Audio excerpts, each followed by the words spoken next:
Sous le soleil girondin, l'Union Bordeaux-Bègles fait son retour à Chabandelmas et reçoit Castres pour cette première journée de top 14. Deuxième meilleure attaque la saison dernière, l'UBB a un rang à tenir. Alors Bordeaux attaque et Castres défend mal. Baptiste Serin récupère le ballon et tape au pied pour lui-même. Il file à l'essai et finalement non. Julien Seron plaque le demi-mêlée bordelais sans ballon. Pas d'essai donc, mais une pénalité. Et 3 points offerts à Pierre Bernard. 6-3 à la 9e minute. Et les Castrés continuent à être brouillons. Alors qu'ils bénéficient d'un turnover intéressant, Romain Martial se débarrasse du ballon au pied et rend une bonne munition à l'UBB. Jean-Baptiste Dubier, l'ancien Montois, récupère et les centres Félix Lebouris puis Charles Brousse sont au relais. Mais l'occasion est encore manquée puisque la balle sort en touche. Castres se réveille mais peine à concrétiser. En pleine offensive, Sitiveni Sivivatu se blesse au mollet droit. Coup dur pour le CO, c'est sans doute une élongation pour l'ailier qui cède sa place au jeune Florent Vialel.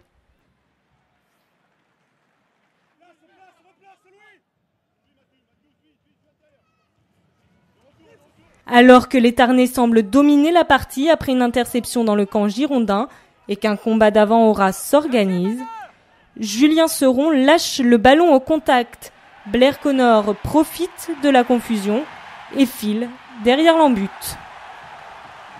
L'ailier signe son 26e essai avec Bordeaux-Bègles en 6 saisons. 16-9 à la pause, l'UBB se montre plus réaliste que ses adversaires, mais maladresse et indiscipline polluent le jeu. En seconde période, l'UBB va retrouver ses vieux démons et perdre de nombreux ballons. La saison dernière, les Bordelais avaient laissé échapper 478 balles. Les premiers points de cette deuxième période pourraient bien être tarnés. À la 50e, Rémi Grosso, passé par le rugby à 7 cet été, s'apprête à marquer le premier essai castré de la saison. Et non, il met le pied en touche. Après cette occasion manquée, le match perd en intensité jusqu'à l'heure de jeu et cette mêlée bordelaise. Jean-Baptiste Poux, entré en jeu à la place de Jefferson Poirot, fait parler son expérience. Le pilier bordelais est récompensé.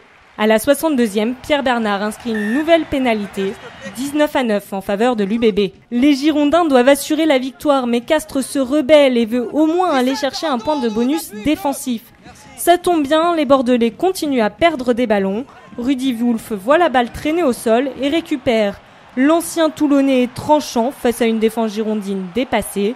Il transmet au jeune Antoine Dupont, qui oublie un peu ses partenaires et s'enferme. Rudy Wolf, toujours la relance.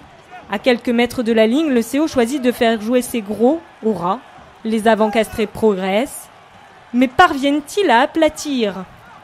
Après arbitrage vidéo, Monsieur Poit accorde l'essai. Benjamin Desroches a franchi la ligne pour son premier essai depuis son arrivée à Castres en 2011. Sans doute un essai avec une saveur particulière pour ce joueur originaire du bassin d'Arcachon. 19-16, le score en reste là. Les deux équipes sont satisfaites. Avant son déplacement à Oyonnax, Bordeaux-Bègles prend ses 4 premiers points. Castres montre un visage plus convaincant que la saison passée et repart avec un point.